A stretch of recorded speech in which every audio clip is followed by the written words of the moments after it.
Alrighty, hey family. How are we doing today? I hope everybody's doing well. I am doing amazing.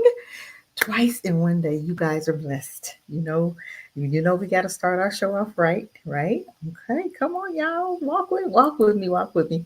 Y'all, hope y'all excited as excited as I am. Let's do our tribute. I don't care what nobody say. I love this. Oh Lordy, let's do our tribute. Okay, come on, family. Come on, don't be such square heads. Let's do what we got to do here. Let's get it going. You already know, right? All right. Oh, my phone is going down, y'all. My charge is going out. I want to make sure that I'm on here and you guys can see me before I start. Hope everybody's having a great day. Hope everybody is like really having an amazing day. Our topic is Black men face high discrimination and depression. Talked a little bit about the depression part the other night, right? So I'm going in on pretty much the depression part. I hope everybody's having a great week. Um, I'm like, maybe I'm coming on too much. I don't know. I'm just trying to get I guess I'm just trying to get it all, be consistent. But let's go ahead and play. Let's see what Jill Scott has to say. I'm already going.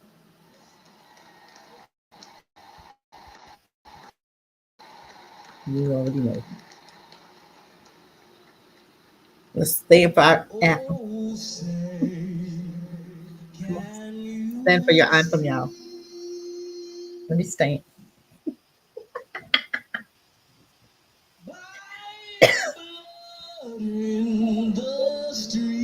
Can you guys see? I hope you guys can hear it. Like as you come in. That this place doesn't smile. Don't ever get old, honey. On you, colored child. Stand for your anthem, y'all. Whose blood built this land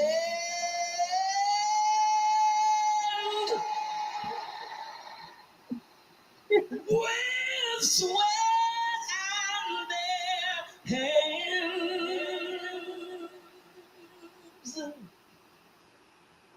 but you'll die in this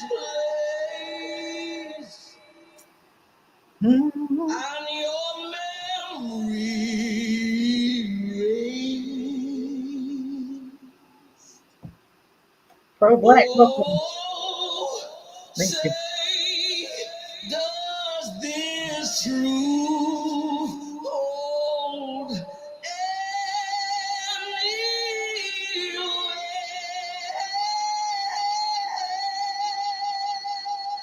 weight? This is not the land of the free,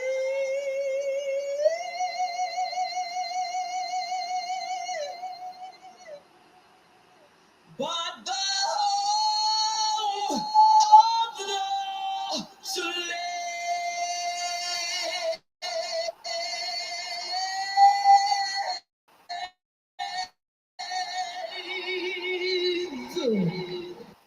I'm sorry, you guys. I love any type of truth facing America. I love it. I'm just saying. I want to show you guys something. And this was sent to me. Thank you, Forecast. You already know what I'm getting ready to play. Forecast. Forecast is funny, but I don't know if this is true, but we getting ready to see something. You already know what I'm getting ready to play. Shoot, hold on.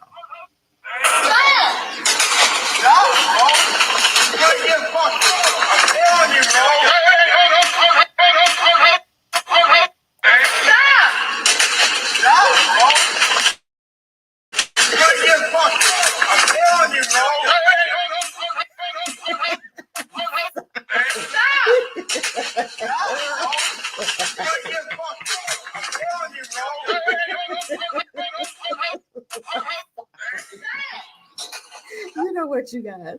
I have been so entertained by this whole episode. I am really feeling myself. I love women got short one more time. Wait. Wait, y'all family. Come on.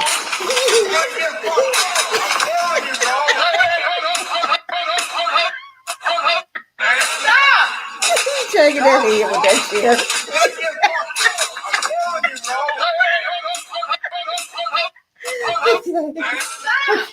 Okay.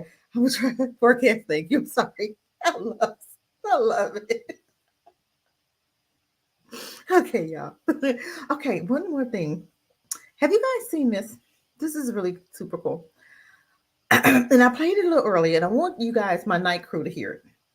Help me out with this. The most intelligent, powerful species on the planet would be to completely divide them from the love within themselves. Listen to what she's saying. As soon as they are old enough to begin creating an understanding of who they are, force them into a system that teaches them that it is wrong to be yourself if yourself is different from what is accepted as normal. Confuse them about their own biological makeup so that they think that permanently altering their body is the answer to happiness. Require their daily attendance at an institution that makes them focus only on the information that is provided. Make them attend that institution from age 5 until an adult and repeatedly test them on the information so that it becomes their truth. Give them an explanation to everything so that they never have a chance to make their own assumptions of the world.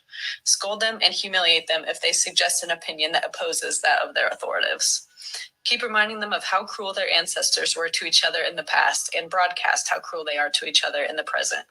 Only show them tragedies on the news so that they live in fear and think the worst of one another. Convince them that their species used to be that of an incognizant wild animal. Make them think that their very existence is so incredibly random that they lack purpose and struggle to make sense of a creator. Tell them that their kind is as smart as they've ever been so that they don't question the integrity of the system that they're in. Provide them idols with artificial beauty and use them as examples of what it is to look perfect so that they are never content with their own appearance and can't help but to compare themselves amongst each other. Create addictive digital platforms that rank them by numbers so that they base their self-worth off of the amount of followers that they have and are never satisfied. Build a society around them in which those who have money benefit and those who don't fail. Make money their main focus, but make it so difficult to accumulate that they remain in a place of constant struggle, forced to dedicate the majority of their time to the system that made it this way. Tax them in every way possible, but tell them that it's for their own benefit so that they don't think twice about paying it. Take so much of their time and energy throughout the week, but give them 2 days to themselves so that they feel a sense of reward and don't fight back.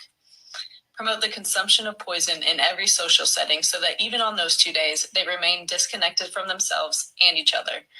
Pump their food with excess sugars and addictive chemicals, but make it cheap, advertised, and easily accessible so that they never stop consuming. When their food makes them ill, prescribe them medication that only masks the symptoms so that they become dependent on it every day. Charge them so much money for healthcare so that they stay in a constant loop of consuming, medicating, and working. Cause chaos amongst them and blame it on a group of their own so that they form judgmental stereotypes. Turn them against each other in so many ways so that even if they were to connect on one, they would still be divided by another. The best way to gain control of the most intelligent, powerful species on the planet would be to completely divide them from the love within themselves. As soon as they are old enough to begin creating an understanding of who they are. Did you hear that? Isn't that what's going on now? Isn't it so amazing at how such a people could think? Who thinks like that? We don't even have a clue of how deep this rabbit, this hole goes, right? Just like they was talking about cause chaos among them, right? Them, just like the coups in Africa, right? Cause chaos, right? That's what happened. That's what's happening now, right? Even with Africa, they're causing chaos, and then they're coming against each other. They've told you that you came from animals. They want you to believe that, and we actually, some people in Africa actually believe that. Yes, I was reading earlier this, but you know what? This is just a little bit different. It's almost the same, but it was something different. What I was reading earlier was the thank you letter, but this one here is just something a little bit different, but it's all in the same family. You know what I'm saying? So it's like, because that's how I started the other video earlier. I started with that just for the ones that didn't see it. But it's almost like we don't even think like that. We can't even possibly think that we are thinking the way that they want us to. They want us to go against each other. We know that, right?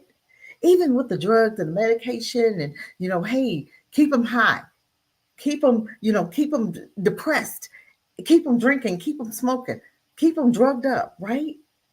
I mean, but why is it that we don't see through all of this? Why is it we don't see through all this? I want to show you something else. Oh, we doing some training and teaching tonight, y'all. We doing some training and teaching tonight. I think I can get rid of that one.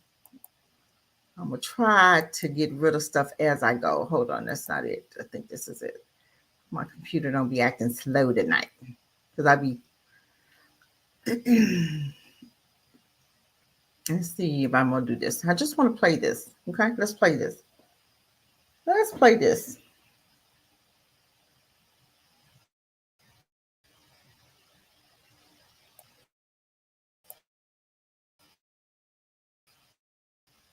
Really? Do I tell you? I think we just got to be patient.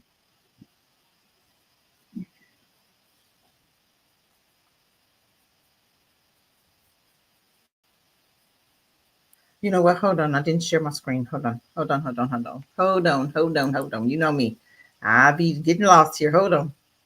Hold on, you guys. Oh, thank you. I'm getting there, y'all. I'm getting there. Share it. Hold on. I'm getting there. I'm getting there. I am getting there. Okay, let me see. I'm gonna make sure. I have to always pull up my live just to make sure that it's sharing. My phone be acting crazy.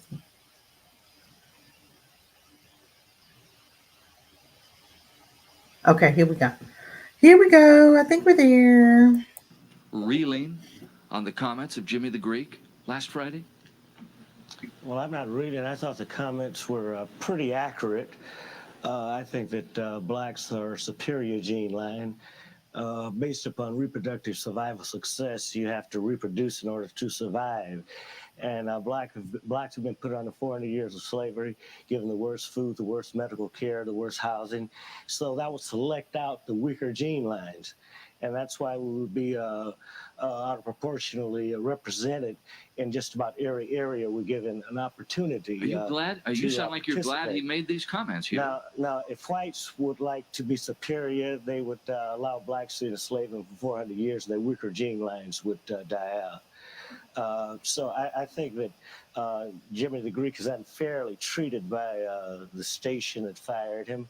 And I think the other group that probably would have a superior gene line based upon reproductive survival success are Jewish people who've been driven and murdered for years. And I would like to emphasize it has nothing to do in particular with race. It has to do with selecting out a weak gene line or weak family names. Weak not in an absolute sense, but just that the people cannot stand the oppression. Ishmael, how do you feel? Well, hold on. I like to look another way, and that's that there were 1 million black boys last year that wanted to play in the NBA. Of that million, only 400,000 will even make it to play high school ball. Of that 400,000, only 4,000 will be able to make it to play college ball. Of that 4,000, only 35 will make it to the NBA. Of that 35, only 7 start. And the average life in the NBA is 4 years. So the real problem is we have 1 million brothers looking for 7 full-time jobs the last 4 years. And yet last year we had 100,000 jobs available to be a computer programmer, engineer, or doctor, and only 1,000 brothers qualified. So our appeal to black males is to realize the odds. That you do most will be that you do best. I mean, we were the first doctor, not Hippocrates, Imhotep. So we have the ability either in math or science or music and sports. But that you do most will be that you do best. If you play basketball from 3 o'clock to 9 o'clock, you'll be a very good basketball player. If you went home and went to the library, you'd be a very good scholar. We need more black male role models that will encourage our youth in math and science. Ishmael, how are you reacting to the? Yeah, I was offended by the remarks, but you were what? Offended? I was offended by the remarks, but I hear those kind of remarks all day, every day, and I think that. So he said what you think a lot of folks are thinking anyhow, but they're not saying it. Before I came over here, I was tuned into another channel. That's okay, Ishmael. And I think the interviewer was trying to congratulate Arthur Mitchell of the Harlem dance group.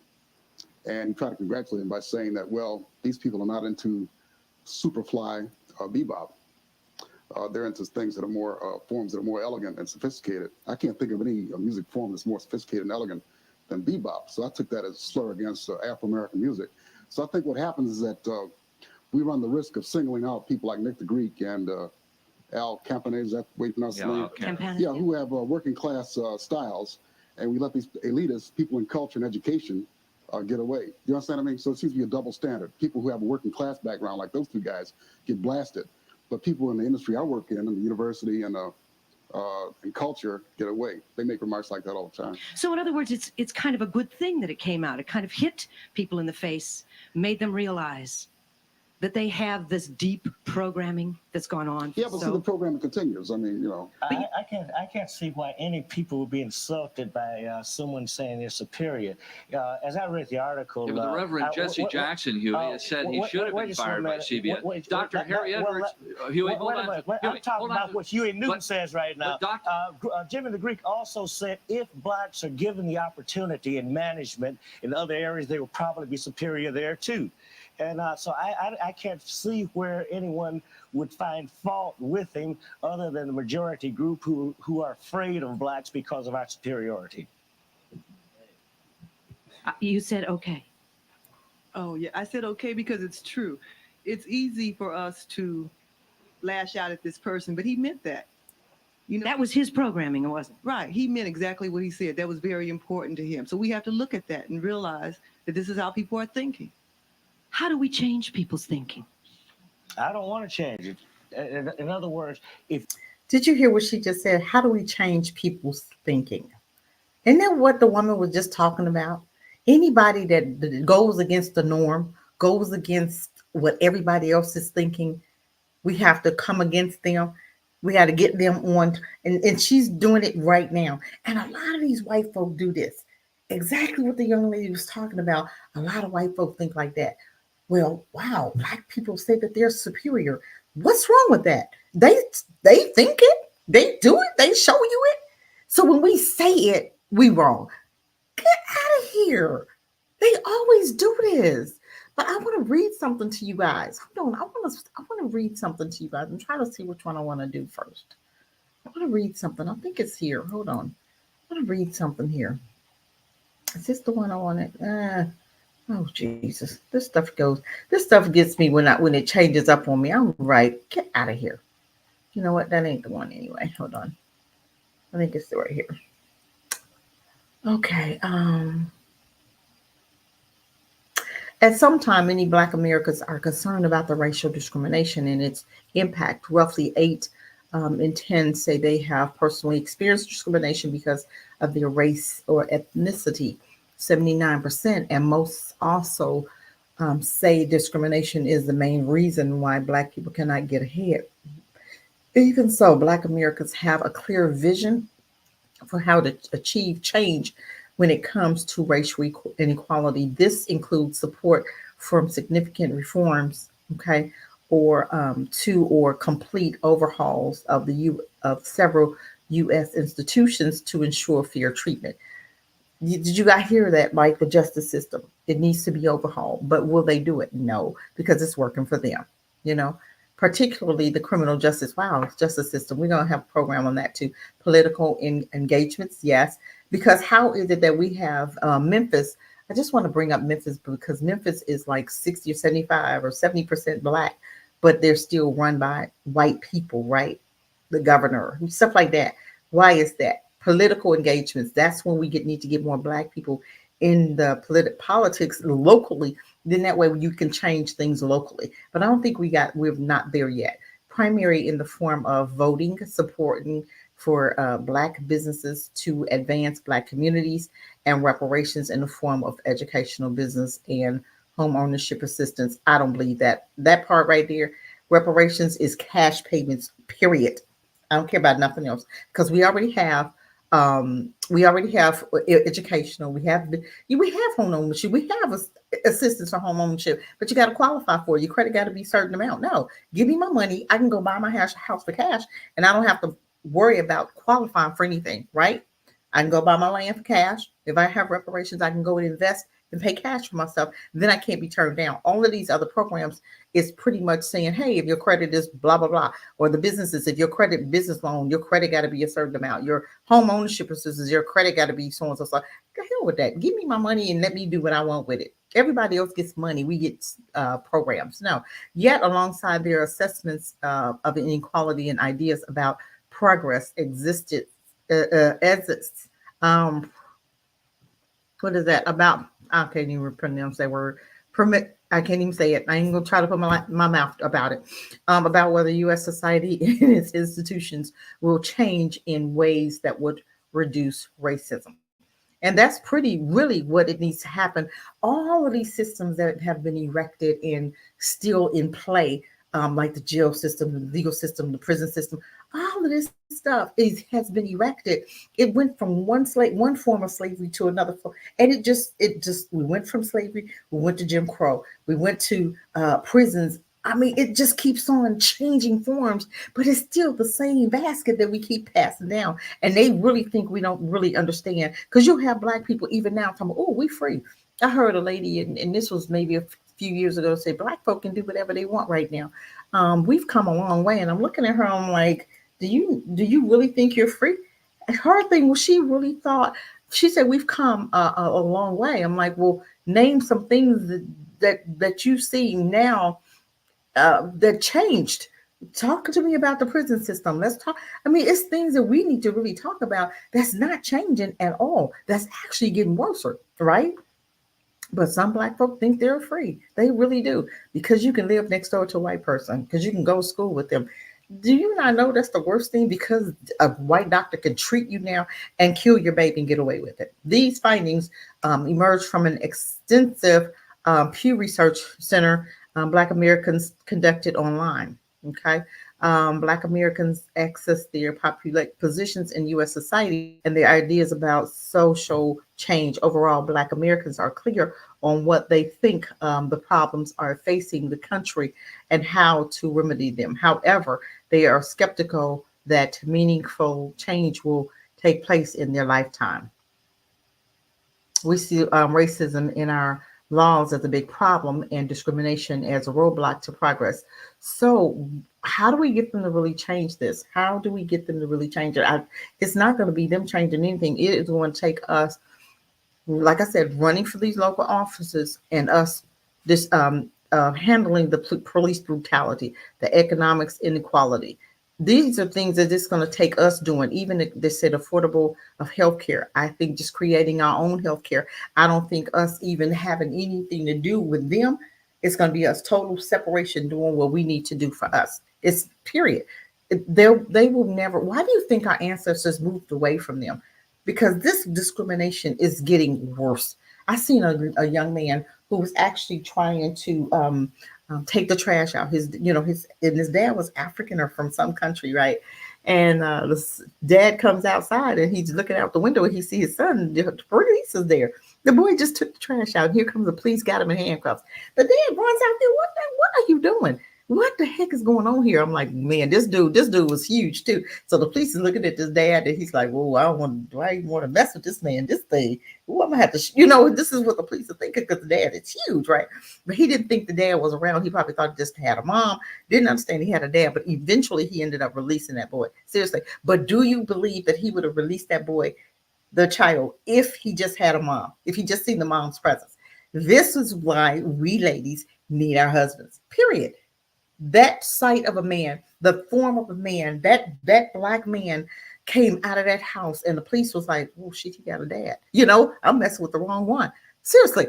And you could just see the whole change in his demeanor, because the presence of a Black man made a difference in that boy's life. Because if it was his mom, police wouldn't have thought two shakes about that. Wouldn't have thought nothing about it. But Black adults were asked in the survey to assess the current nature of racism in the United States and whether structural or individual source of this racism are a bigger problem for Black Americans, or Black people. About half of Black adults said, 52% says racism in our laws is a bigger problem than racism by individual people, while 4 in 10 say the acts of racism committed by individual people is the bigger problem. So what do you guys think? Is it the people or is it the laws? Both, right? You got these people who have these laws and they're incorporating, for instance, the police officers, the law says this, but the police officer, so it's almost like it's coincide, it's working together. One don't work without the other. Okay. The police won't get away with what they do if the laws don't back them up. Okay. But my thing is, we've seen this infiltration for so long, even though when the DOJ has investigated in Minnesota and seen where they were being racist, Ohio they've been racist. Every police department that they've investigated, they've come up with saying, "Oh, they're racist," but they do nothing about it. So I seen some movie that said that if this lady, she had married this man, and the man had did something to her daughter, right? She read a law that said, I don't know what the name of this law was. It said if you did something to hurt my somebody, then I could do something to hurt you. And this was the law, but I can't even remember what the law said though. I mean, what she stated it, and I'm like, man, I should have wrote that down because I thought I was gonna remember, and of course we didn't. Anyway, she ended up doing something to him and totally got away with it. Totally got free of it. Didn't even have to pay for it. But it was just so weird how she thought of that, and actually did some really painful stuff to him because he touched her daughter and she took care of him. So Black adults say that Black people do not experience discrimination in the U.S. today. Only 3% of Black adults. That must be the coons that say we don't experience discrimination. Hold on, let me see. There was another part I wanted to read.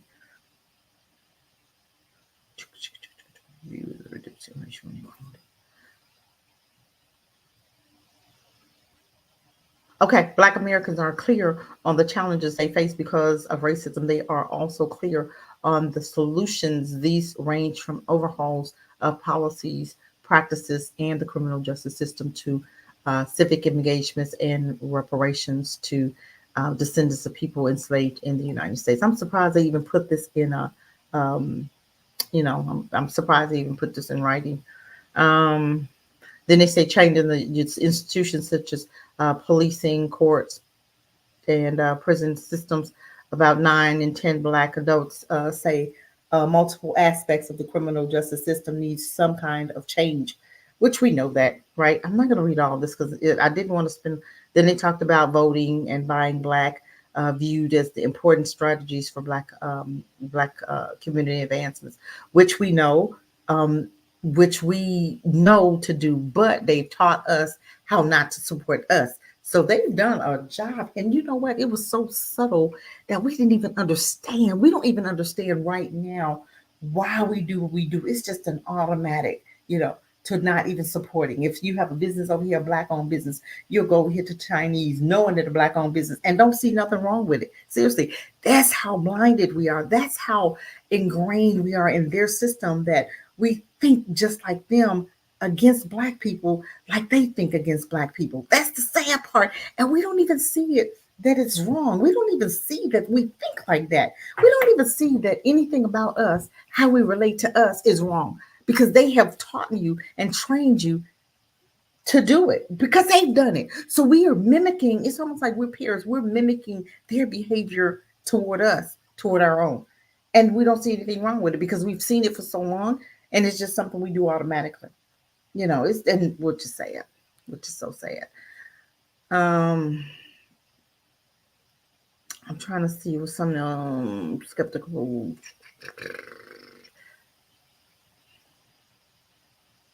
Hold on, there was something else, but I'm gonna go to the next one, I think. There was something else in there, but I don't see it. So let me see. Is this the word? How do we create equality? Okay,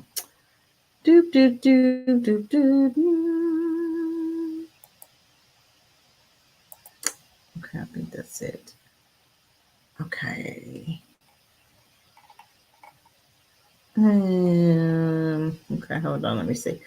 Discrimination is costly to Black men, no matter your income, which is so true because even you have Black doctors, and I had one on here about the Black doctor and the racism he was facing. But that's our fault because we can get those degrees and we can do a whole lot better. But we would rather stay in their system and tackle we would rather go and face discrimination every day.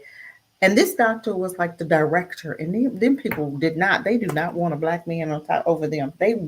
Man, you will go through so much hell having being black and a manager and I see more of it here in the North Carolina area because I know in the Virginia area you have more black managers and more black people in those positions. But when I came here to North Carolina, I saw that it was more white people in charge here, which was crazy because even in Virginia it's more of a mixed whatever. But then when I came here, I really saw the discrimination more so. It's here. It's still there. I'm not saying it's not there. It's still there. It's still there. I even seen how Mexicans come against us. They'll be on this job and they'll come together against the black manager and we'll get the black manager fired. I've seen that. And the black manager couldn't even prove that it was what was going on. But if all the employees coming to them telling them that you're doing blah blah blah, but you're really not, but you got 10 employees saying that you are, how do you prove wrong? How do you prove that? How do you come against that? How do you pull the covers off of it and say, hey, this is what's going on? You can't. I mean, if you can, let me know. But I'm just saying. So let's talk about this. Discrimination is costly to black men, no matter their income. So that means being a doctor just doesn't matter. That's pretty much what it means. Okay. Over the last decades or so, with the help of social media, we've become increasingly aware of the ongoing challenges people of color. I hate that word. I hate people of color, black people, melanated people in the United States as a direct result of systemic racism. You know what, to know this and still have it is so disgusting. And that's the part that gets me because so many people know it exists, but so many people gaslight and act like they don't know because they're comfortable with it being like this. They're comfortable. They are really loving it. Over the last decade or so, with the help of social media, we've become increasingly aware of the ongoing challenges people of color in the United States as a direct result of systematic racism, whether that is someone bird watching in a park, entering an apartment building. How do we shut this down, though? How do we shut it down? Any suggestions, you guys? I really want to. Let me see who's on here. I didn't even see. Forecast, welcome, welcome, welcome, welcome, welcome, welcome. Iceman, welcome, welcome. I want us to really talk about how do we really get to shut this down. I'm coming back over here because I don't want to stop sharing. I want to put it in the chat if somebody wants to come on because I really want to know how do we get to the point where we can change all of this. We need to come up with a plan. Because I hate just talking. I like plans. I like action. I like action. So I'm gonna put the link in there. If anybody wants to come on, they can feel free. Feel free, but we're gonna go back over here. Feel free. Let me put my little thing back up again. I had to stop sharing for a minute, y'all. I think I got the right one. Let's see. Okay, here we go. So whether it's someone bird watching in a park, entering an apartment building, or driving during rush hour, viral videos have shown us that an ordinary day can turn into a hostile situation caused by unconscious bias and someone being seen as a threat. They're always going to see us as a threat. How is it that we can, like, for instance, the woman that got shot in the face, literally got shot in the face. I'm looking at that and I'm like, could she have backed up and could she have like drove off? Or you see this woman come to your car with a gun in her hand. Do you think she had the gun where the woman could see the gun? Or why would you? And I'm just thinking, I'm not judging God. I'm not judging.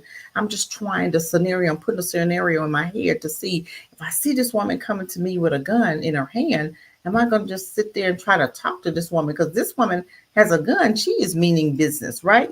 So the lady turns her head. The lady's at her window. She turns her head and she actually got shot in the jaw, right? I mean, that lady is just blessed that she didn't die. Seriously, how do you get shot in the face?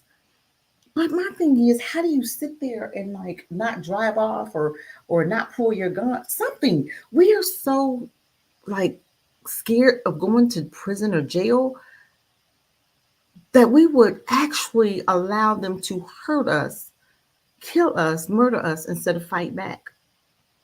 But I'm telling you, but that Alabama, we saw something different, didn't we? Nobody got shot. Did you guys notice that nobody got shot? Well, folk went to jail, but nobody got shot, which was really cool.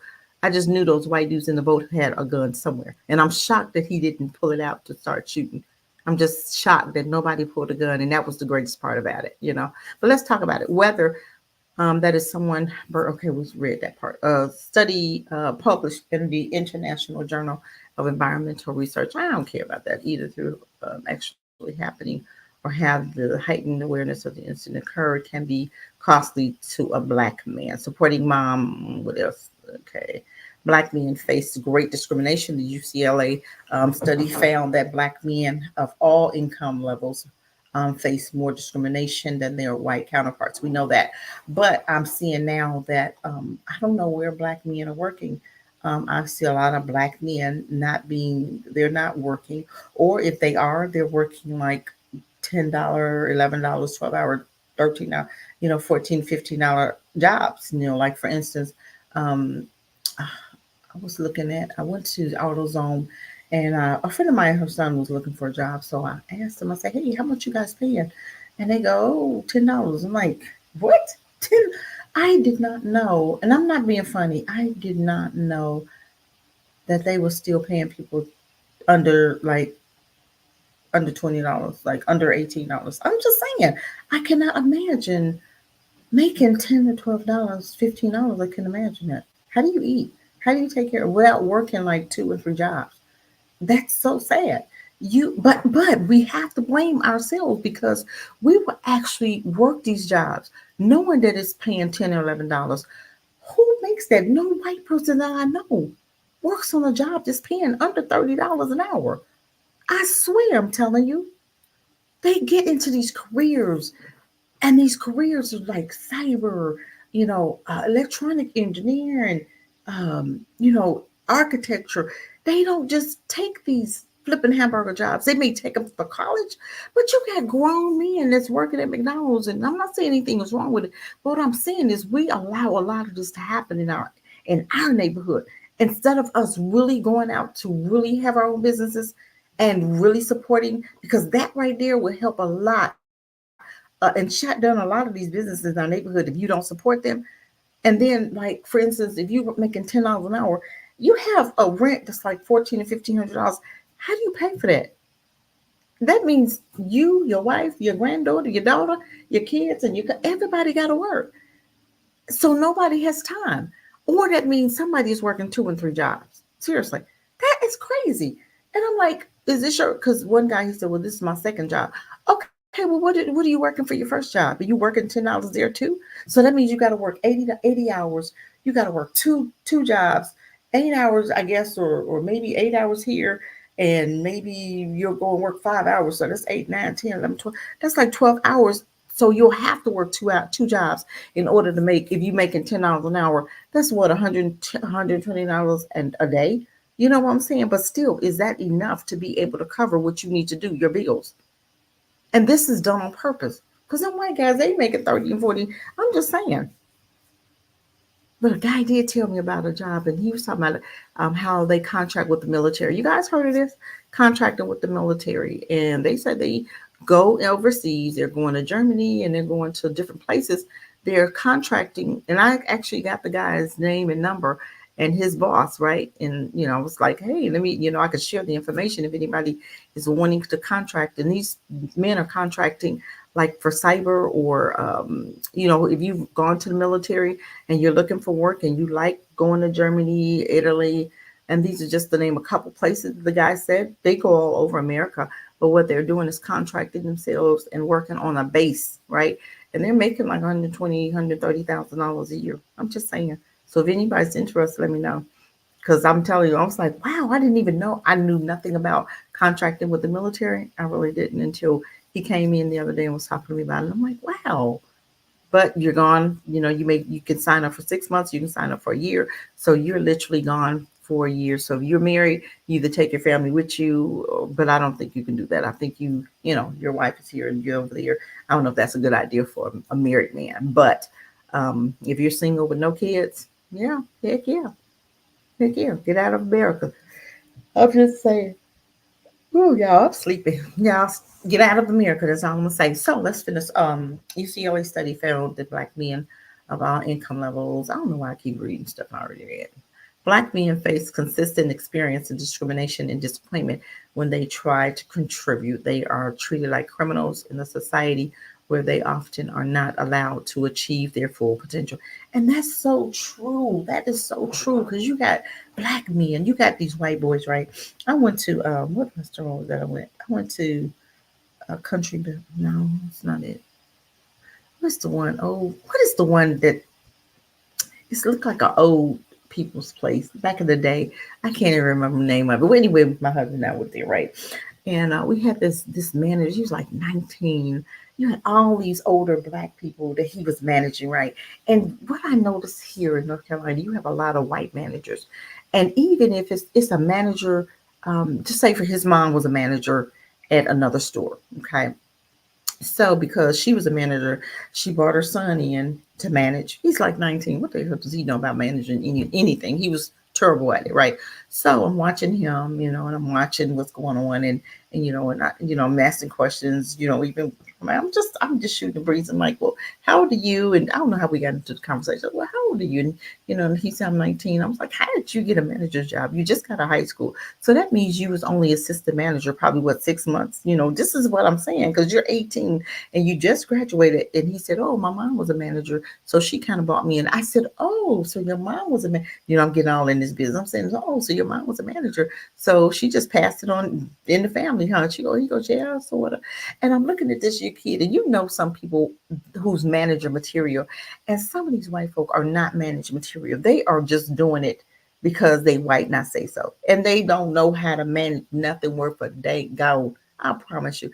Just like we have a young man, and I'm looking at they're getting ready to make him like the district person, but this dude has the worst personality, and just the worst, just the mannerism just sucks, right? And I'm looking, but these are the people that they want. I might not say so. Doesn't matter if they good with people. Doesn't matter if they have a great attitude. Doesn't matter about anything. Long as you're white, you can, we'll give you a chance. And I'm telling you, even I saw this in the post office. I used to work there. I hated it, so I quit. I hated it.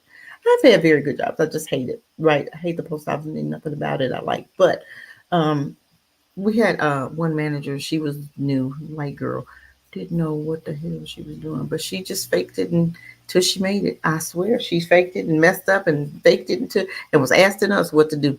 I'm like, you're supposed to be, and she's asking us, and we telling her like dummies what she needs to do next, and she's learned and gotten into it. Now she's managing, but still has no people personality, no nothing. But these are the ones, because I might not say so. These are the ones that they allow to run their companies, really, because you're white, and that's all. As long as you're white, or they gonna give you the job. Just like if you get fired, just like still at the post office, an opening came up, Mexican girl applied who had been doing the job. She was like the assistant manager, right?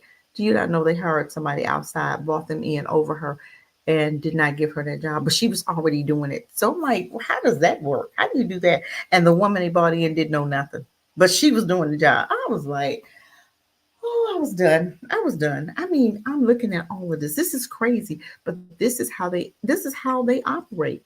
They're not going to let our men get ahead. If I'm gonna tell men, if you can get your own business, we have got to get back to supporting our own. Seriously, because I don't care even if you're a doctor, I've seen you discrimination. I've seen it. I've seen it. The discrimination, even visiting hospital, going in the hospital, even just I've seen black managers, right, who was being discriminated against, and they could do certain things, and he couldn't do certain things. And I'm looking at this, and this is just so crazy because it's so difficult or biased, because it's things that a white manager could do that a black manager try it, they're gonna get fired. You know what I'm saying? And they are so hard on our black managers more so than the white ones. The black one, if he make one mistake, they are just like, where's the microscope? The the little, what you call that little thing, the little microscope or whatever, magnifying glass, right? They have that black dude under a magnifying glass, and if he thinks wrong, if he think about doing anything different than what has been done, then they're gonna jump on his head. But I'm just saying, this is so real, and so this is so real, you guys. And and just to think, if you are a manager and this is who you are and what you do, and you have to face this every single day, can you imagine what the toll on your body, the toll on your health that this plays on men, period? Even when you work in a day-to-day job. My girlfriend, her son, he's like, how old is he? Maybe 22, 23, 24, somewhere up in there. And he's a little chunky, right?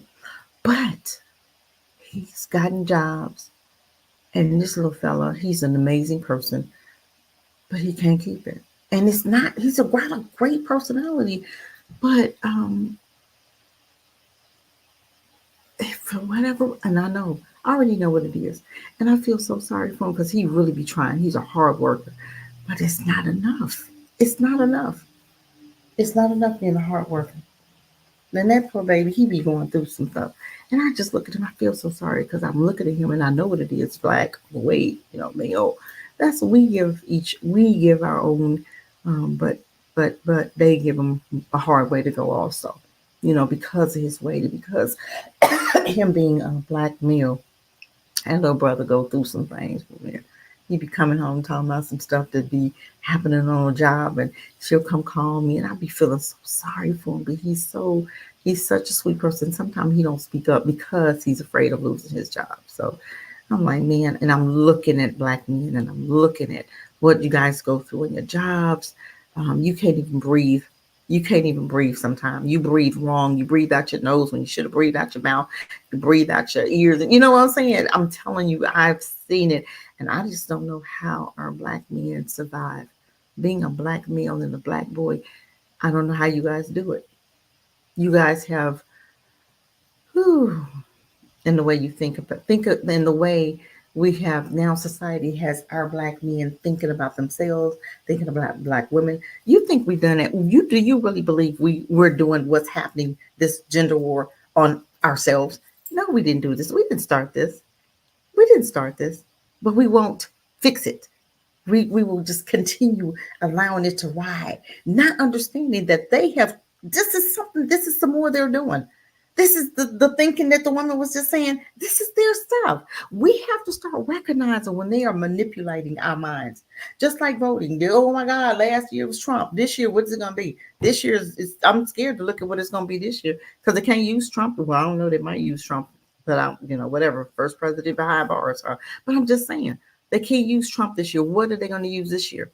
To keep black folk voting after they've not done anything for you. Biden they're gonna come out the hat with something. Trust me. Either it's gonna be Michelle Obama or Biden. What the other man name? Obama. It's gonna be one of them, Michelle or Obama. Go do something, pull something out the hat, because them two, it works every time with black folk. If we just have it, we just don't get it. You still have people fighting for him. Well, he couldn't do anything for us. I'm like, shut up, get out of here. You're repeating that same old racist rhetoric. You know what I'm saying? You're repeating that stupid talking points that you got for somebody that's telling us that we had the whole House and the Senate. And you mean to tell me Obama couldn't do anything when he got in there? Whatever, you guys. Y'all full of crap. Y'all better get y'all stuff together. So anyway, as the black men face constant experiences of discrimination and disappointment when they try to contribute. They are treated like criminals in a society where they are often not allowed to achieve their full potential. The study finds that while white men often feel protected by their money, that protection doesn't always extend to black men.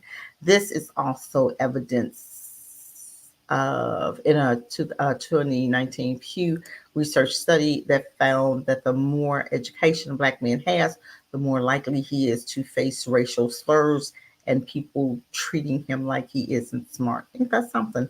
Black men face consistent experience of discrimination and disappointment when they try to contribute they're treated like criminals in a society where they often feel not allowed to achieve their full potential. Um, this is so true, you guys. I'm trying to see what we say. Yes. Highly favored. Hello. Welcome, welcome, welcome, you guys. Um,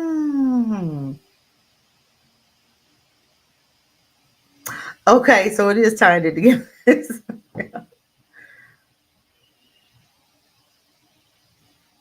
Oh no, being a hard worker means absolutely nothing. That's so true. Oh, not to work at Target, huh? Okay, what's going on at Target? It's up to black men to make it happen on our jobs. It's well, let me ask you a question. You said it's up to black men to make it happen on our jobs. Tell me how can you do that? If you have a racist manager, and I'm gonna go prime example. I know a young lady and she was, next to the manager, right? Got hired, making really good money. The manager that hired her was black, a woman. They ended up getting rid of her job for whatever reason. So my daughter's person was right here, and the manager, I said, hey, go, I'm like, go and apply and get that, top position. But sometimes some people aren't ready. So the new manager comes in, and when you're not used to a minority black woman, melanated woman making, a certain amount of money, and in that certain position, so of course things got a little rough, right? So she says, "Well, I'm gonna go and apply, and do the same job, right? Same company, just maybe a different job, which was still gonna be toward her career." But my thing is, why is it that that person had to leave the position? Why is it that that person had to leave that position? Um, And that's a sad shame because before that manager got there, that person was doing very well. Okay. And you would have thought that others would see and they would make a little noise or watch or and say, hey, what's going on, to where this person had to leave. You know what I'm saying? You would think that to look, at that. But nobody even, just, it was just like, okay, but we have to get to a place where, and I'm listening to what Forecast said, and he said, as a black man, it's up to us to make it happen on our jobs. How do you do that? Can you really make it happen on your jobs? And just like Iceman said, being a hard worker on these jobs does nothing nowadays. You're right.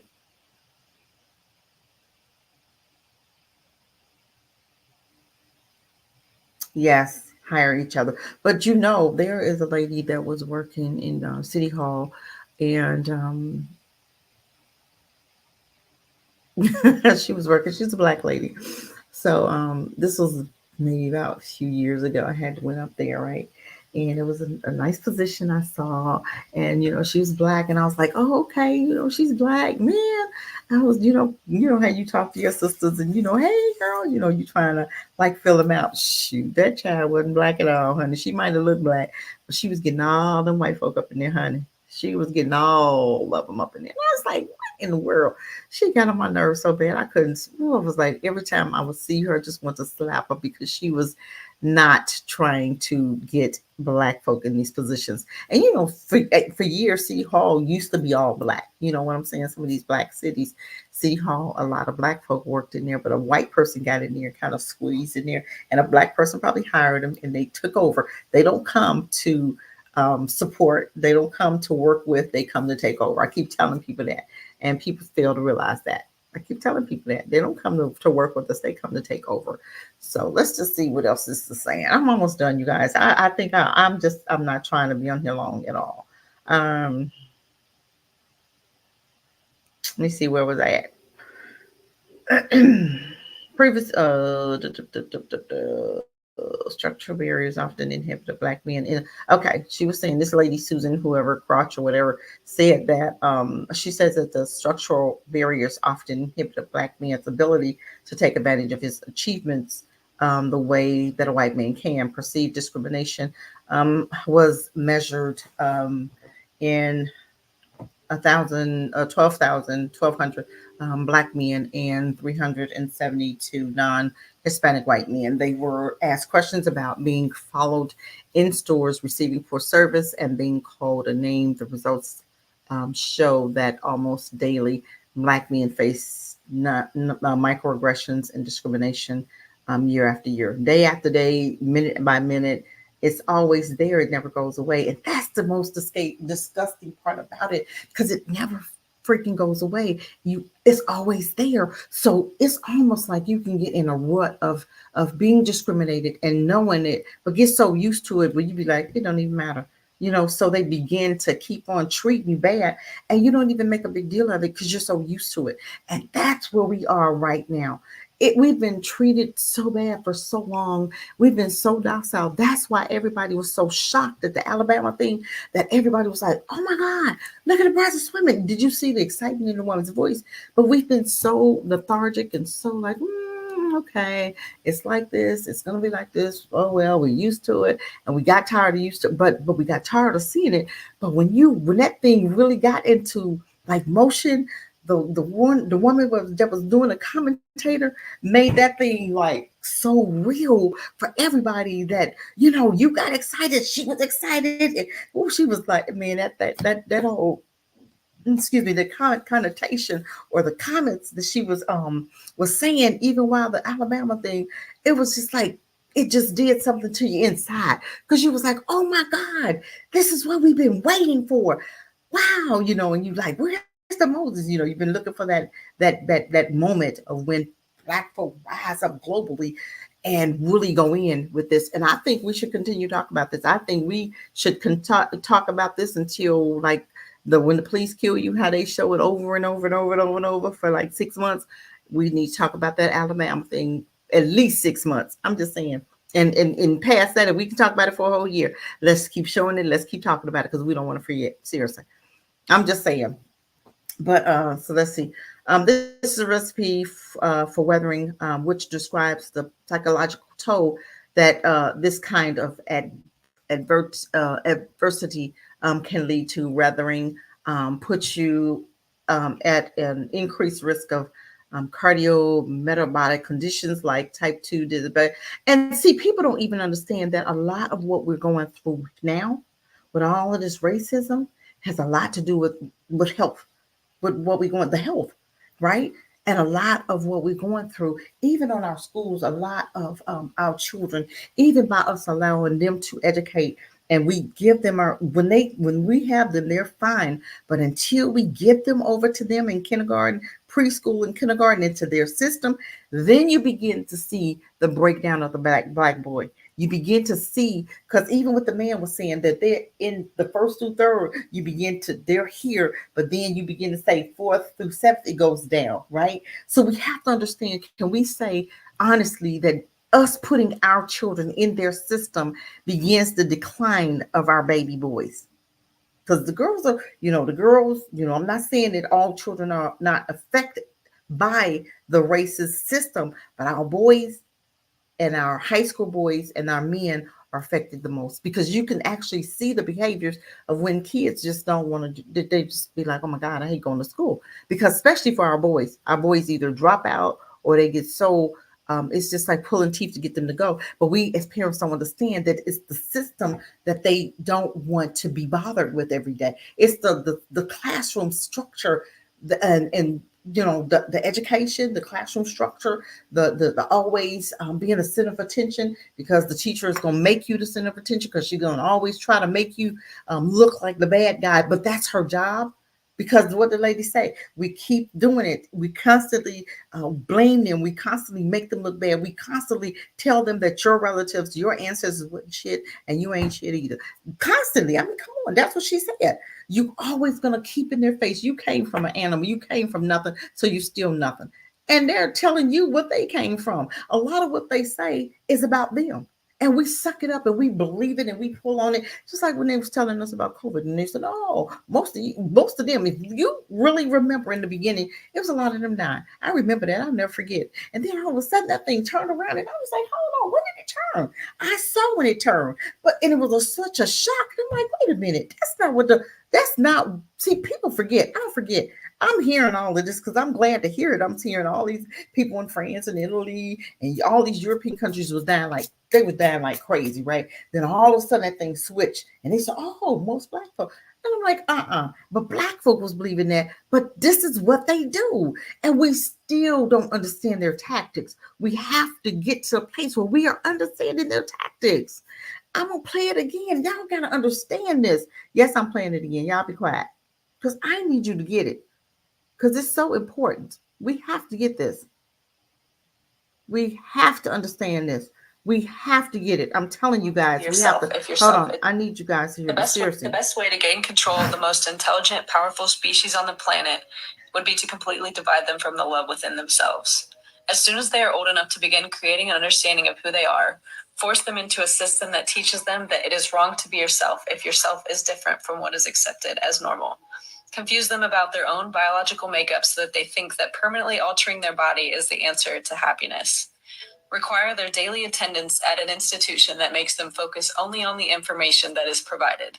Make them attend that institution from age 5 until an adult and repeatedly test them on the information so that it becomes their truth. Okay, are we understanding how deep this thing is? This is so deep that they practice it. It's automatic for them. It's an automatic way that they operate with us. Always want to pull you down. Always talking about, because often in the comments you'll see white folk talking about, oh, crime.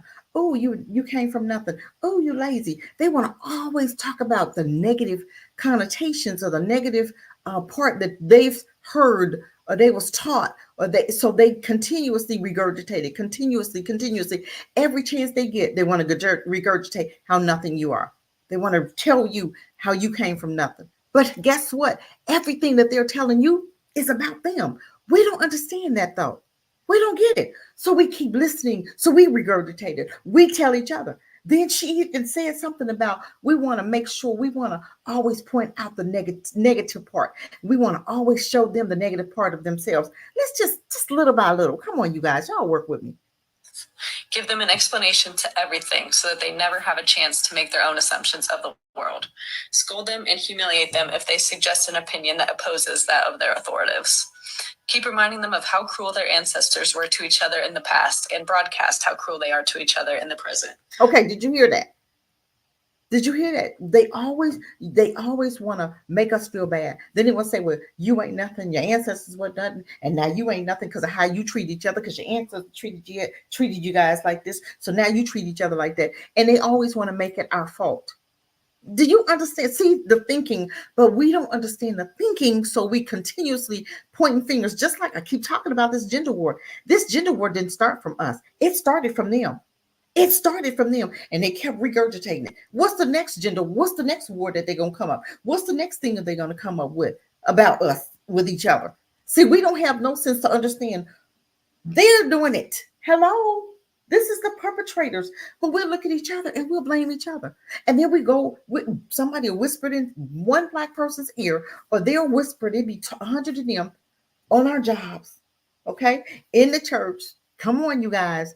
In the supermarket, at school, and they're constantly everywhere you go. You're being told you're nothing. You're being told your ancestors were nothing. You're nothing, and this is why you fight against each other and you kill each other. And I'm like, wait a minute, hold on.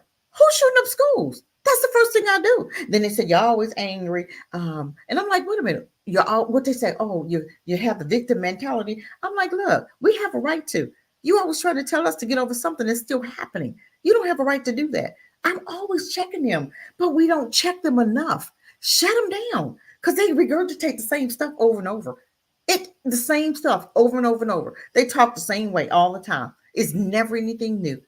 But that's what they were trained on, to always try to pull us down. Oh, y'all lazy. Y'all don't work. Bitch, I built this. What you talking about? Who built this country?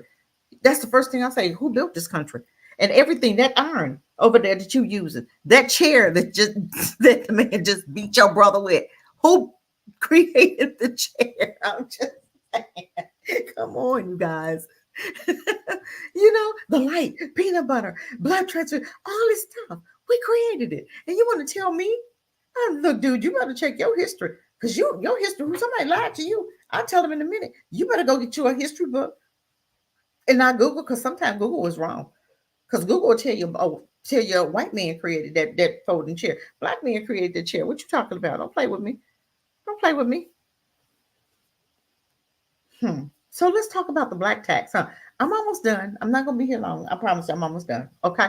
The black tax, there are many aspects of the black tax. The psychological toll is major, but it also extends to an actual financial practices. In 2020, MIT study found that the black families pay more as homeowners than white families. This is true. This includes higher insurance premiums and interest rates on mortgages. That's true. They may also receive lower appraisals on their homes.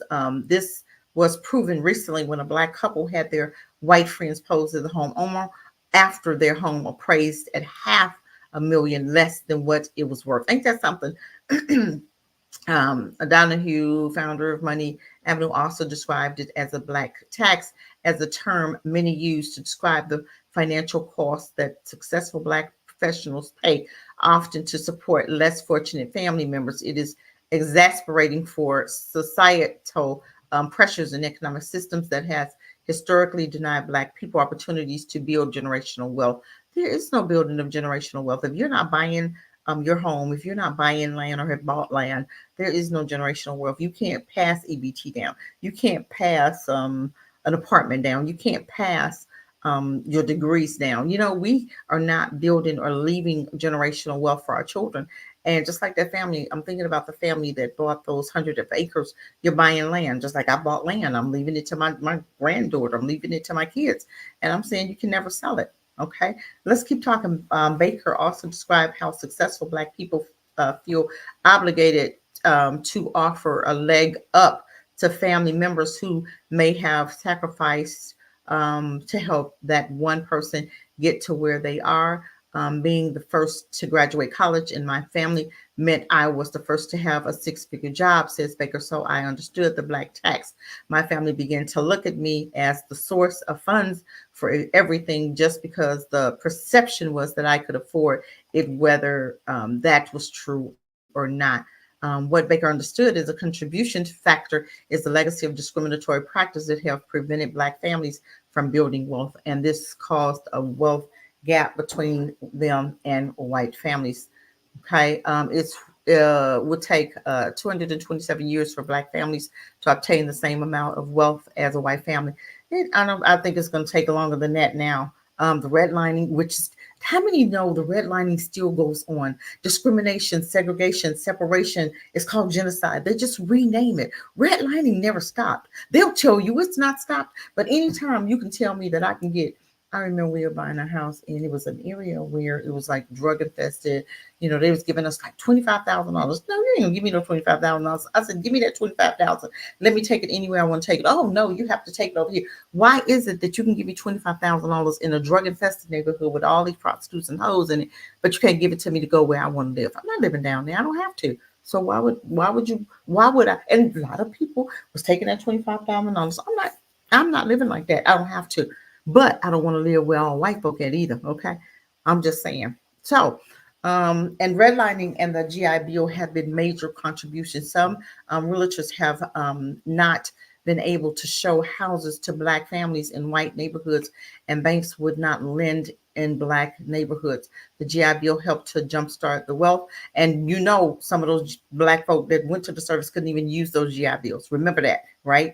In a long time, those white men was getting them GI Bills, and Black folk wouldn't even get it, even though they fought in the same war. They was not giving out those GI Bills to black men that fought in those wars. Go do your research on that one. Wealth of over 1 million soldiers after World War II through tuition assistance, housing allowances, and low-cost mortgages, but only 12% of the 1.12 million Black soldiers were able to go to college. Now tell me why. You gonna give me a GI Bill, but then tell me I can't use it for college? Come on now. Or to buy a house. Come on. How do we create equality? Let's talk about that and then we're done. I'm thinking. Yes, we're done. One more part and then we're done. Okay, so how do we create equality?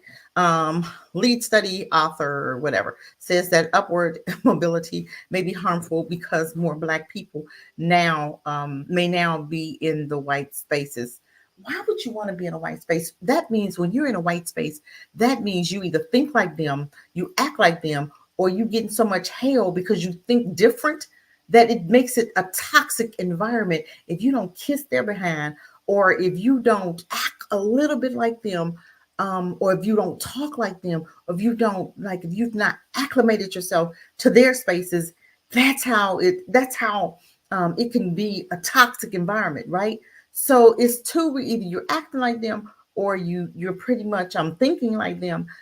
So you've acclimated yourself to their world. So that's why it's easy for you to operate in their systems, in their social environments. Okay. But if you think, if you think a certain way, I'm telling you, if you think a certain way, you have a hard way to go. It's almost like you have to fake and shake while you're around them, but you can still be like this over here. But while you're around here, you got to do this, oh excuse me, like you got to act totally different than what you really do. And that's so sad in America. You can't even be your black self. We can't even, I remember a time we couldn't even wear our hair in cornrows. Remember, in the corporate world, you couldn't even wear your braids. I remember this. They wanted you to have a relaxer, have your hair straightened.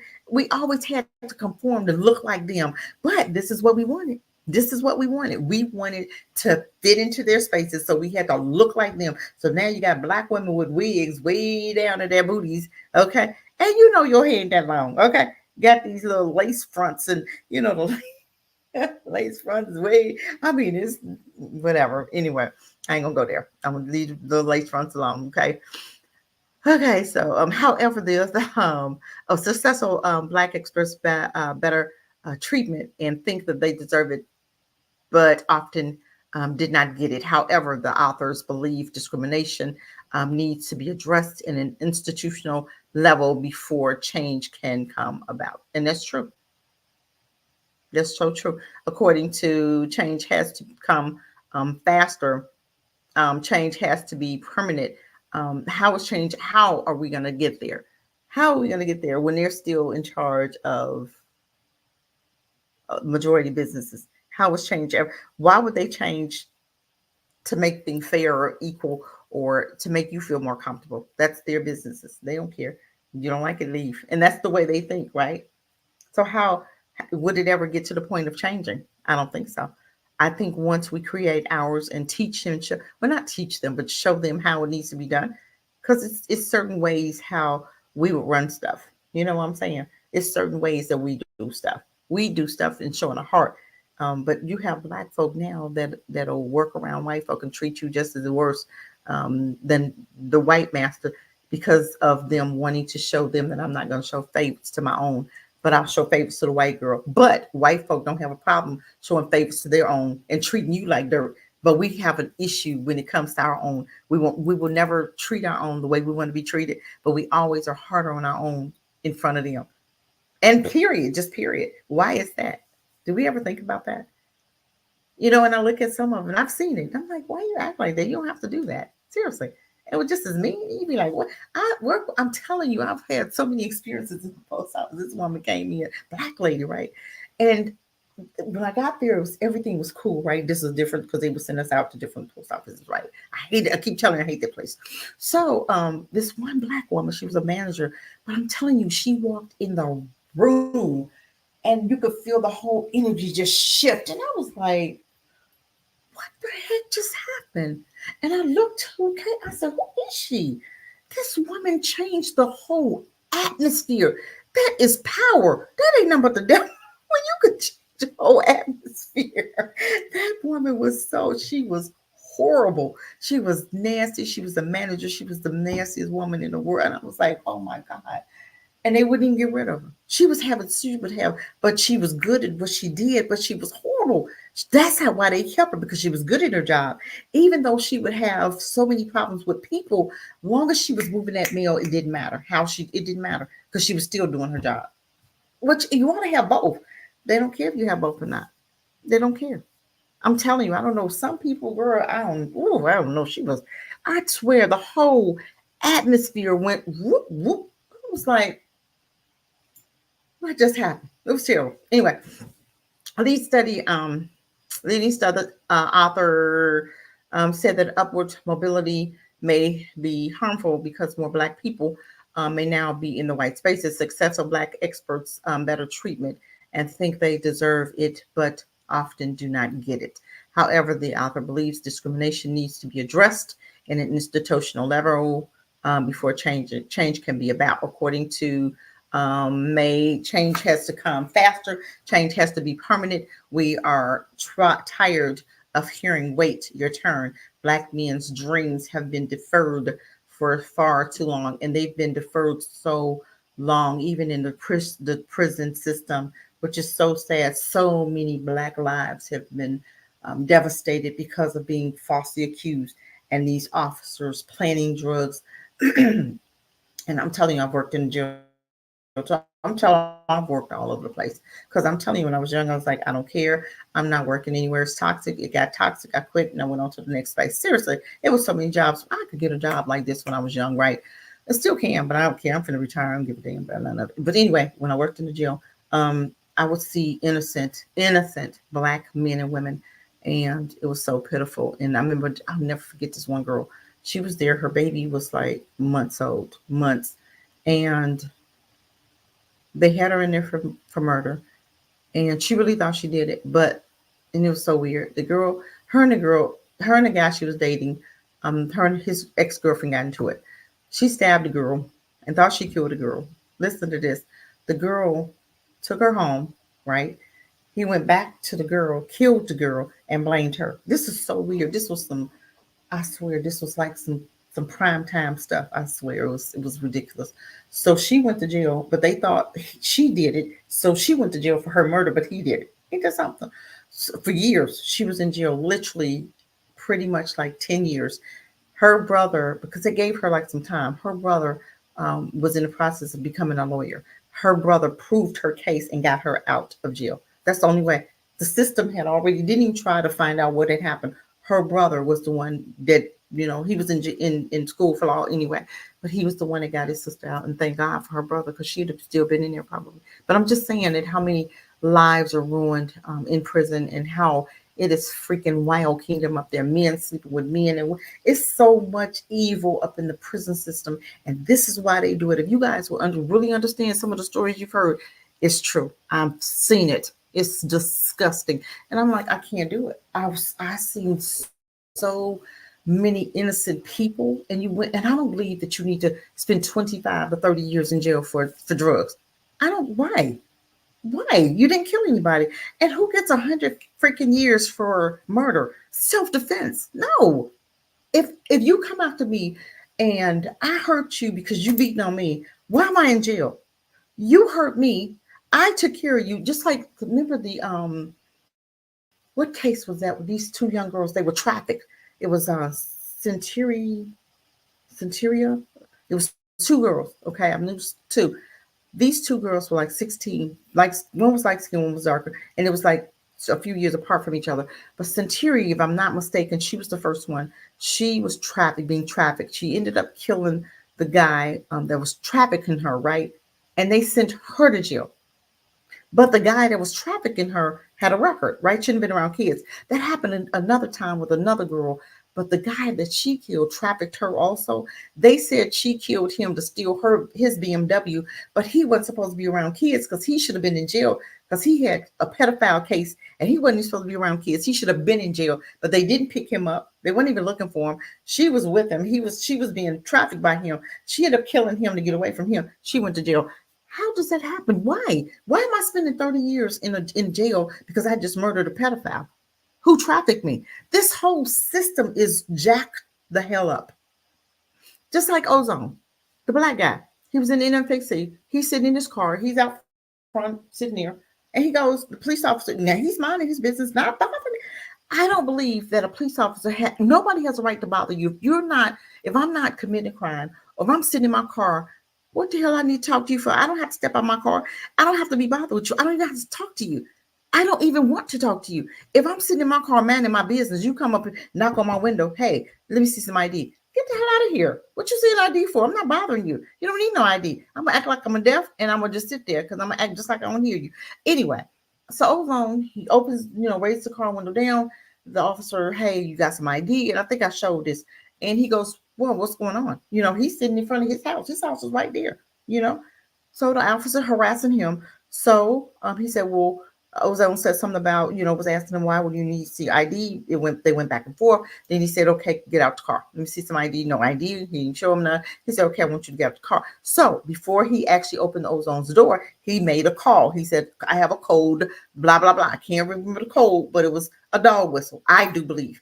So Ozone heard that and he was like, hold on here. So him and the officer got into it. Whatever happened, the officer ended up dying. Okay. So now Ozone is in jail. I don't know what happened to that case, but I don't know what happened to that case, but he's been in jail for a couple of years now, because this has been since NFAC, because he was in FAC, and I do believe that they were watching a lot of those leaders, and I do believe that they was watching a lot of the leaders. So Ozone ended up being arrested on murder, capital murder. But my thing is, for one, Ozone wasn't bothering anybody. For two, we know what happens when police officers has any type of encounter with Black folk. They end up either dying or dead. They either get the hell beat out of them, or they get shot and they get killed, right? So for two, Ozone's probably for three, he's fearing for his life, because I already know what happens when you come and then you just did a dog whistle. So I know that I'm getting ready to die. That's probably what he was thinking. So you mean to tell me I get to go to jail because you're bothering me? You came up here and just harassed me. So now you're dead. So I have to go to jail because you were harassing me. You bothered me. No, you don't get a right to be a police officer and still act like a thug. You don't get a right to try to cause me death or harm, and I don't have a right to fight you back when some of these people. Remember what the guy, he was on the ground with his hands up, and he got the dog sicked on him. That right there, that officer should be in jail. I'm just saying, this is the stuff that needs to be dealt with in our justice system, in our famous American country of America. I'm just saying, I don't believe if you steal something, you need to go to jail for 40 years. Where they do that at? And most of them, and we know who are the worst, the most violent, the FBI tells us is white men, right? So why do we see a lot of Black men in jail, in prisons, for stuff that has been planted on them? And then you hear people say, well, Black folks shoot them up all the time. Bitch, what you talking about? Y'all shoot up schools crazy. You just had a Jewish man went into a Jewish school and tried to shoot up the school, but they didn't show you that, did they? What are you talking about? What are you talking about? Trying to say Black folk the most wicked. We go to jail for non-violent offenses. We go get killed for having a brush in our hand, a non-violent car stop, a light or a tag is out, your light is out. That's an offense you die for in these Americas. But then you can be like Dylan Roof, kill 9 and live. Peyton in New York, kill 10 in the supermarket and live. You feel what I'm saying? But then you can be Black and have a brush, and you didn't comply, so you die. What the hell? This whole system needs to come down. We really need to bring this system down. Why is it that judges and lawyers who have the most in a Black system, the prison system, they're making money off of it? You shouldn't be allowed to make money off of lives that you're putting in jail. You should not be able to have no kind of hand in the prison system. Just like if I'm a lawyer and I'm a mayor, right? And I'm going for Fannie Mae, right? Who's a mayor, who was running for mayor. Paul Howard was the mayor, the district attorney, I should say. I'm not the mayor, the district attorney of Georgia. That was her supervisor. So Paul Howard arrested the police officer that shot, what was the dude? Rodney, okay, at the Wendy's, right? He shot and killed a man, and he was running at the Wendy's, right? So the police officer shot him. He brought him up on charges. They had Fannie Willis to run against him. Black folk, instead of sticking with Paul Howard, they knew that they went for Fannie, right? But Fannie, the police department was backing her. Now listen to this. How? Come on, hold on, y'all, stick with me. So the police department is backing her. The attorney of the guy that of the police that got charged, he's backing her. He's paying her, right? Because they already didn't work the deal. So she already knows that if I get in here, he's going to get off. I'm going to bring him, drop the charges. Okay, I'm gonna back the police officers, but these are black folk that look like you and I that they're using, right? That's coming against you. But we know that, but she won. And I'm like, if this woman was representing the police department is beating and killing you, why would you put her in office? See, this is things that black folk do that don't make sense to me. And then we wonder why. Why are you wondering why? When you're doing stupid stuff like that, you actually allow a person to get in office who was already against you, who was already coming against you. She was already against black people because she was working for the police department and the union. The union. So why again would you put her in office? This is what I'm talking about, right? So what this means to you? According to the study, development and enhancement understanding of the drivers on high-income African-American men cognitive appraisals of discrimination may be useful in participating in addressing the health impact of the discrimination. The study also recommends further investigation into the health and well-being of high-earning Black men as they strive to upward mobility. This is really something. This is really so sad at how a lot of our Black men, I'm coming over here and I'm almost done, how a lot of our Black men are not making their potential or reaching their highest potential because of discrimination. That's the sad part about it. There are nothing that we need to explain ourselves to. Yeah. GI Bill was one of the main reasons a lot of Black people joined the service. Yes, but then a lot of them weren't even able to get it. But a lot of times I'm looking and I'm like, why are we still sending our babies? And I talked to a guy the other day, and he's actually going to the service. And he was going to school, and then hey, how you doing? I've seen him, out and about. Like, well, how's school going? What's going on? You should be starting school here in August. He go, no, I'm going to the service. And I'm like, dude, they're getting ready to go to war. What are you doing? We are actually in a war right now, and half the United States people, Black folk, don't even know it. You know what? I got the best tea, you guys. Actually, it's like a lemonade, and it's like a strawberry lemonade. It's so good. And it's like those things in the bottom of it. It's really super good. I'm a juice lover though, you guys. But anyway, so I asked him. I said, "Well, we are in a war." And I don't think we as Black people understand that. I'm like, why are we still so serious about sending our children to the service? And I guess it's because of the jobs, the job you're paying, you're making $10 an hour, $14, $15 an hour. And then even with that, I remember an incident where a friend of mine heard, so I noticed all these people and they be telling me different stuff. He was getting ready to buy a house. He's in service. He's buying a house. And he's Black, and he had this realtor, and he was in service, and he was telling them that he wouldn't hurt the realtor, the mortgage person, to lock his loan in, right? So of course he didn't. So the loan person, they got ready to close, and the loan was like, ooh, super high compared to what he at first was quoted. But the loan man was acting so racist toward the dude that he totally didn't like. I mean, I'm telling you, I was like, when she was telling me the story, I was so on fire because I'm like, he did it on purpose. And the racism was there, and you could literally see it. And it was almost like he was so jealous because he had that GI Bill, and then he was going to make him pay as much as he could. And that mortgage person was, girl, I would have walked away from that deal, honey. I don't care what. I've been like, you going to change this? I don't give a dang on if I waited 20 years. You going to change this thing. You going to put it back to where it was because I told you months back to close it and you didn't. That's not my fault. That's your fault. I'm telling you, I'd have fought for that one. But everybody don't have my fighter spirit, but it's okay. But he still got a good deal, but it wasn't as good as what he had, when he first was starting to look. And took him like maybe several months to build a house because he got it built. But I'm telling you, he would have had an amazing rate.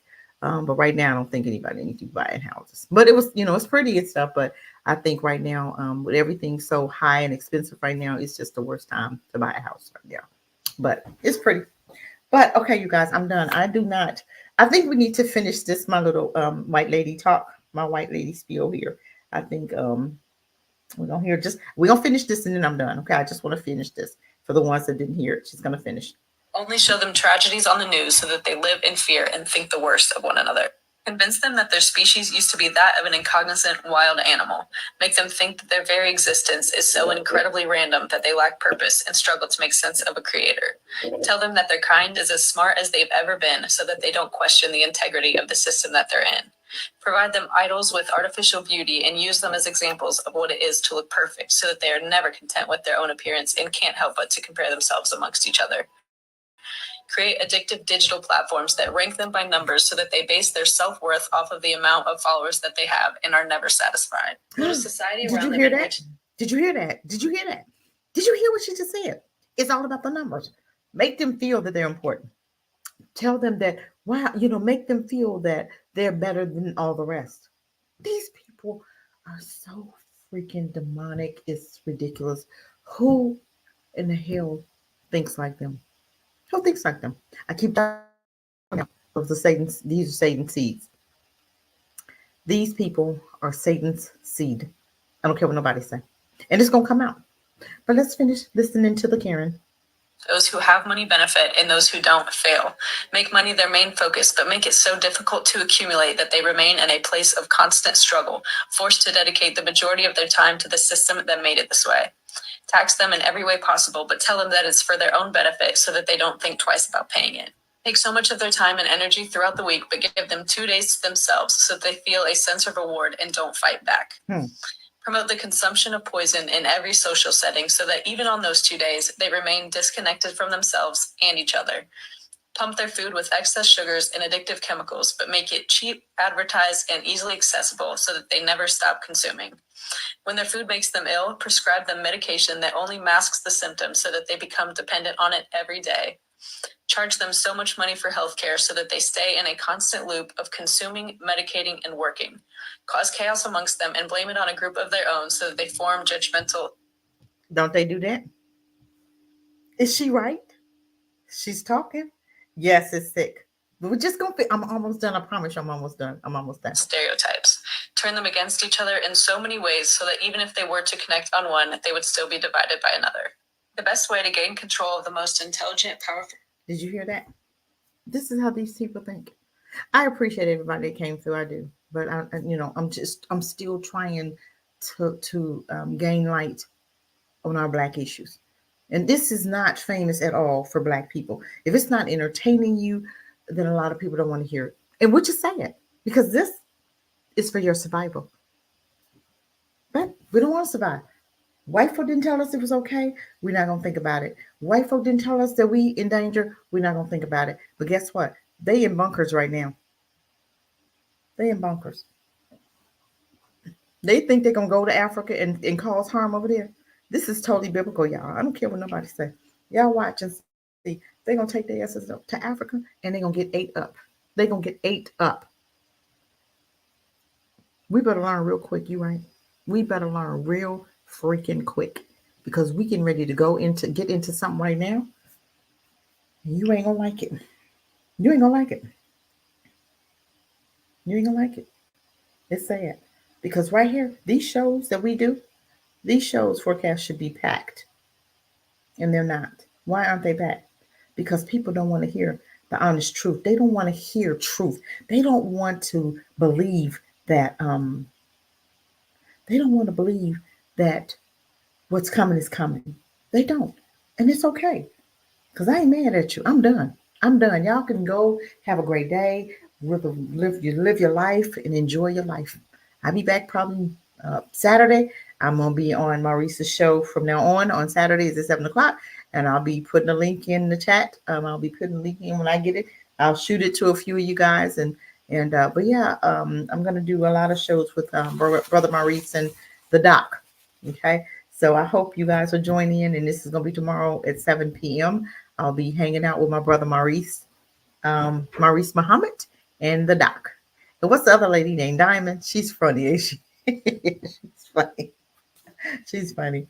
But yeah, so I'm out, you guys. Peace, family. Y'all take care and have a great night. And I hope I've said something to kind of shed some light, but I think people are just not wanting to face what I'm talking about. But I'm gonna keep on talking about our Black family. I'm not gonna stop. I'm not gonna stop. because I want to talk about the prison system. I want to talk about why are our black men making only 10 and 11, $12 an hour? What the hell? What you supposed to do with that? Oh God, I ain't never seen nothing like. We gotta boycott some of these jobs. I'm serious. If they can't pay you at least $20 an hour, $19 an hour, you ain't got no business on them jobs. I'm serious. Thank you for cast. I'm gone. I'm out. I hope you do yours tomorrow. Or Sunday. I'll be tuning in. But with this said, family, peace. I'm done. I have nothing else to do. I just hope that I've said something to you guys that'll make you think. Put a plan in. Put your plan in. What's your gifts? What's your plan? If everybody put their pieces together, we can get out of this. But if one here, everybody, you have gifts. Do your part so that we can build and get out of this rut. I think we almost there though. I think we keep seeing stuff, we keep feeling stuff, we keep doing stuff, we keep witnessing things, and things are beginning to change. I'm out. Peace, family. Take care.